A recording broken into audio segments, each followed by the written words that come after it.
안녕하세요. 책 데이트 시간입니다. 오늘 소개해드릴 책은 그러라 그래라는 책입니다. 양희은 지음, 김영사에서 나온 책입니다. 이 책은 가수 양희은 선생님이 쓰신 에세이인데요. 꽃다운 나이 70세, 매일 아침 청취자들과 친근한 대화를 나누는 친구 같은 라디오 DJ이자 데뷔 51년 차를 맞이한 가수이다. 사람들을 웃기는 걸 좋아해 지금도 코미디언의 꿈을 간직하고 있다. 죽기 전에 한 번은 대박 웃기는 게 소원이다. 챙겨주고 싶은 이들을 불러 갓 지은 밥을 맛나게 먹이는 걸 좋아한다. 험한 세상을 살아가는데 밥심이 조금은 보탬이 된다고 믿는다. 노란 메모 패드와 1mm 검정 볼펜을 짝꿍 삼아 글을 쓴다. 시간은 좀 걸려도 볼펜을 쥐고 써야 생각도 잘 흘러가고 나다운 글이 써진다. 세상 흐름에 안 맞는다지만 어쩌겠나. 이 역시도 그러라 그래.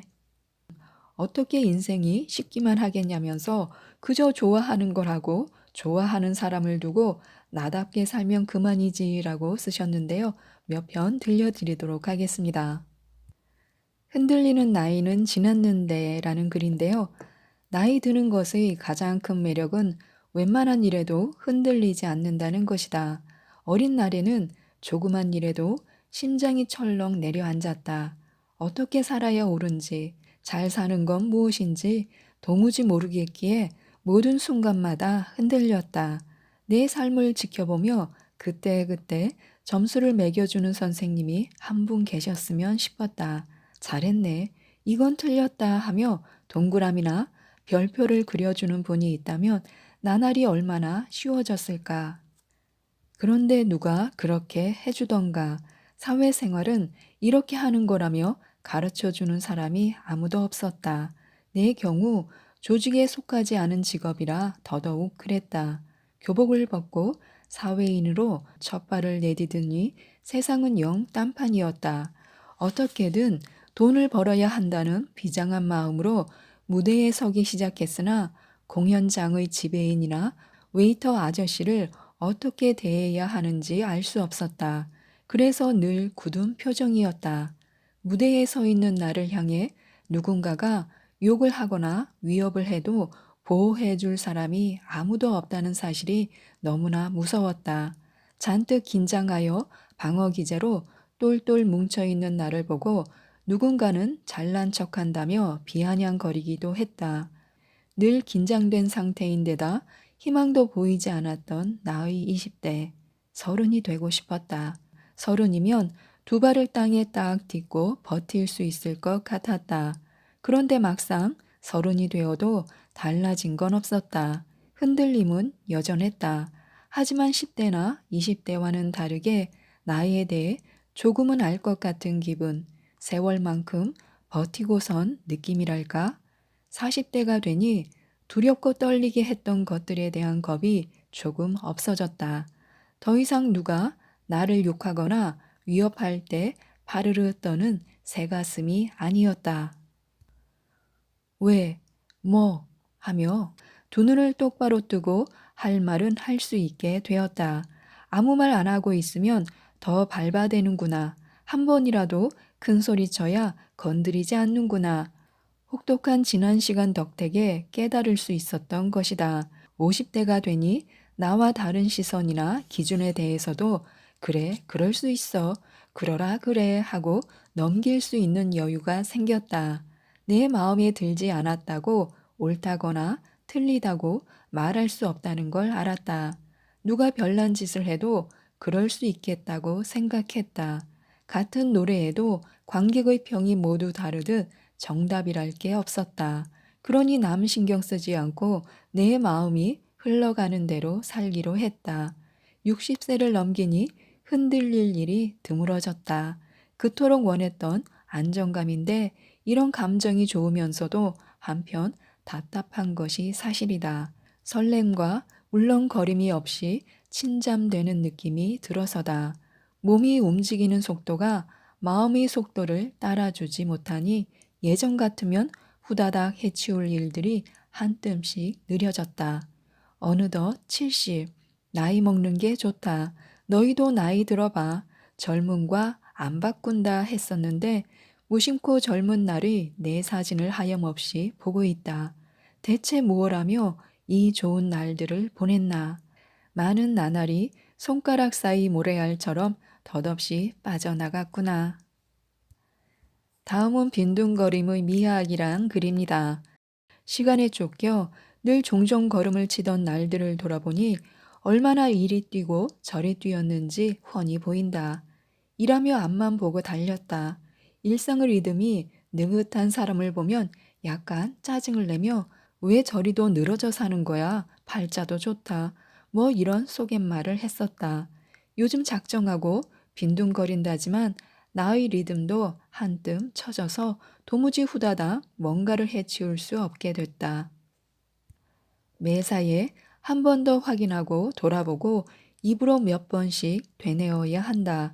엘리베이터 문이 닫힐 즈음 누군가가 같이 가요 외치는 소리를 듣고 문을 열어준다는 게 그만 닫는 단추를 꾹 누르는 나. 잘 챙긴다 하면서도 늘 한두 가지 중요한 것은 빠뜨리는 나. 불과 재작년까지만 해도 동시에 여러 일을 해냈다. 돈 찾고 세금 내고 시장 갔다가 반찬 서너 가지 후딱 만들고 운동하고 샤워한 후 미용실에서 머리하고 일하러 가는 길에 빵도 사고 전화할 사람에게 전화하고 꼼꼼히 메모까지 하며 거침없이 해치우던 일들이었는데 요즘은 자꾸 엉킨다. 한 번에 한 가지만 하지 왜 여러 가지를 다 해내려고 했을까? 스텝이 엉키면 투 스텝으로 엉킨 발을 풀고 가면 되는데 그동안은 쫓기듯 뛰어다녔다. 멀리서 남의 일 보듯 내가 사는 모습을 보면 무슨 코미디나 풍자극 같을 거다. 엄마도 재작년에 비해 몸의 속도가 팍 떨어지셨다. 걷기, 말하기, 사물에 대한 인지도에서 조금씩 늦는다. 이제 한 번씩 꺾이는 나이가 된 듯 싶다. 사람의 한평생을 봉우리와 계곡처럼 그래프로 그린다면 아마 나도 여러 차례 꺾여 있을 것이다. 그런 굴절을 겪으면서 나무의 나이테처럼 우리 마음속에도 테두리가 생겨나지 않을까? 느리게 살기를 시도하지 않아도 저절로 느려졌다. 빠른 리듬을 몸과 마음이 따라잡을 수가 없다. 빈둥거리듯 지내면 바쁠 때와는 다른 그림들이 보인다. 다시는 쫓기듯 바쁘게 살고 싶지 않다. 그런데 이걸 알게 될 때면 이미 바쁠 일이 없게 된다는 사실에 허허로운 웃음을 짓게 된다. 세상 일에 요령이나 지혜가 쌓이고 하는 일이 무언지를 쬐꼼 알만한 때 이미 일은 나를 떠난다. 내가 밀려난다. 그게 요즘 순리다. 노래가 무언지 쬐꼼 알만한데 더 이상 노래할 기회가 많지 않다. 그러니 할만할 때 제대로 하려면 건강해야겠지. 즐겁게 내가 좋아하는 일을 하며 건강하게 나이 들어가기. 이것이 꿈이다. 그리고 무슨 일이든 올인해야 한다는 점도 잊지 않아야겠다. 집중해서 전력 투구하기. 이건 역시 건강해야 가능하구나. 모든 것의 결론은 결국 건강이겠다. 다음은 그때의 새벽 대중탕이란 글입니다. 주말이면 어김없이 큰 대중탕을 찾는다. 목욕하러 대중탕에 가는 일은 내게 큰 즐거움이다. 우리 동네 목욕탕은 시원시원한 크기에다 깨끗하게 관리되고 여탕이 1층에 있어 양명하다. 게다가 실내 온도도 쾌적하여 탕 바깥의 온도와 안쪽의 온도가 별 차이가 없어서 더 마음에 든다. 북적이지만 크게 시끄럽지도 않은 그곳에서 웃으며 인사하는 분위기도 사뭇 정겹다. 따끈한 탕 안에 앉아 있으면 이게 행복이지. 행복이 뭐 별건가 싶다. 언제부턴가 날이 썰렁해지면 빼놓을 수 없는 나의 외출 코스가 되었다. 내가 대중탕을 애용하기 시작한 시기는 여의도 MBC 시절부터였다. 그때는 아침 6시 40분경 집을 나서서 둔치나 여의도 공원을 돌며 산책하다가 63빌딩 앞 시범 아파트 단지에 있는 대중탕을 찾아갔다. 그곳에서 여의도에서 장사하는 많은 여장부들을 만났다. 세상 돌아가는 얘기부터 아들 장가 보낼 걱정, 시시콜콜한 일상 얘기까지 말 중간에 서로 참견도 하며 아침 시간을 화기애애하게 보냈다. 어떤 분은 이런 질문을 한다. TV를 보니 시골 밥상에선 이것저것 맛나게 드시던데 정말로 맛이 있나요? 아니면 맛없어도 촬영이니까 맛있는 척하는 건가요? 그러면 나는 워낙 무슨 척을 못해요. 정말 맛있어서 맛있게 먹는 거죠. 한다. 벌거벗고 있는데도 반갑다고 몸을 찰싹찰싹 때리며 아, 그렇게 뚱뚱하지도 않은데 텔레비전에선 왜 그렇게 뚱뚱하게 나오는 거야 하며 인사도 한다. 반갑다는 건 알지만 몸이 물에 젖은 데다 손까지 메우면 제법 아프다. 예전의 물볼기가 이랬겠구나 싶을 정도다. 한번 당해보셔 하고 나도 같이 찰싹찰싹 때려본다. MBC가 상암동으로 이전하면서 단골이었던 그 대중탕과도 이별했다. 그때의 다정다감한 분위기가 그리워 비슷한 대중탕을 찾아도 보았지만 다시는 그 분위기를 경험할 수 없을 것 같아 마음을 접었다. 새벽 목욕이 버릇이 되어 다른 시간대의 목욕은 왠지 깨름직하다. 지방 공연이 잦을 때는 일주일에 두세 도시를 오가야 했다. 용인, 인천, 가평, 홍천, 원주, 청도, 안동, 당진, 익산, 이천 등 전국을 다녔다. KTX나 비행기를 이용해서 편하게 갈 수 있는 지역이면 좋지만 그렇지 않은 곳은 만만치 않은 왕복 이동 거리를 견뎌야 했다. 그럴 때면 자동차 안에서 허리와 고관절, 무릎 등이 참으로 불편했다. 공연을 마치고 밤늦게 집에 오면 새벽에 참을 수 없이 몸이 뻐근해서 목욕탕을 찾았다. 목욕을 마치고 나가는 길에 카운터에 계신 분이나 구두 닦는 아저씨의 인사는 늘 똑같았다. 아니, 벌써 가세요? 그럼요. 25분이면 충분해요. 탕 안에 오랫동안 있는 목욕은 맞지 않아 항상 나는 간단히 끝낸다. 가벼운 목욕이지만 상쾌한 기분은 하루 종일 계속되니 그만 아닌가. 집밥의 정체. 우린 대체 무얼 먹고 사는 걸까? 소고기를 넉넉하게 사 먹었는데도 금세 배가 꺼지고 김치에 비벼 먹었는데도 뱃속이 오래도록 든든한 이유를 어떻게 설명할 수 있을까? 결국 우리는 어떤 기운을 먹는 게 아닐까? 눈에 보이지 않는 그 무엇, 집밥 속 엄마의 정성이나 사랑 같은 보이지 않는 마음을 먹는 걸까? 응원이나 격려나 사랑 등 멋진 말이 아니라도 좋다. 식구가 맛있게 잘 먹고 집밥이 피가 되고 살이 되기를 바라는 마음, 내 남편, 내 아내, 우리 아이 먹이려고 만드는 그 마음, 음식에 담긴 그 마음을 먹으면 몸 안에서 피가 되고 살이 되어서 험한 세상을 살아갈 에너지도 되고 눈에 안 보이는 것들을 더 귀하게 여기게도 된다.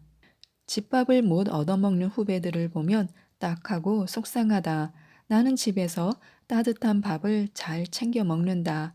아침마다 속이 편안한 반찬 위주로 남편 도시락을 싸고 점심을 못 먹을 만큼 일정이 바쁜 날은 내 도시락도 챙긴다.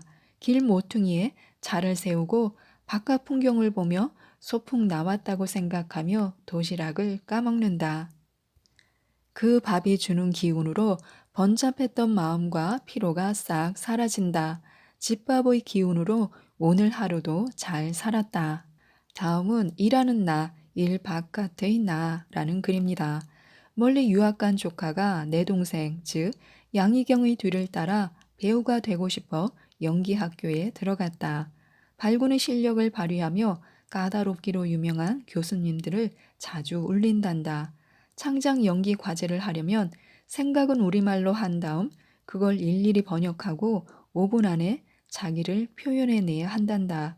다른 학생들보다 시간도 몇 배로 더 드니 과제를 다 마치고 나면 진이 빠진단다. 너 놀라운 아이구나. 어디서 뭘 하다 온 거니? 너 같은 아이는 처음 봤다. 교수 생활 몇 년에 이 노래를 너같이 부르는 사람은 처음이다. 내 친구네 극단이 꽤 괜찮은 곳이야. 너를 추천했단다. 남은 공부를 더 할래? 아니면 한국에 갈래? 교수마다 반응이 대단하니까 되레 그 녀석이 더 당황했다. 그러다가 시간이 지나면서 다른 아이들은 부쩍부쩍 실력이 늘고 잘하는 게 보이는데 자기는 그냥 그 자리에서 맴돈다는 생각, 소위 슬럼프에 빠져버렸다. 교수가 조카에게 묻더란다.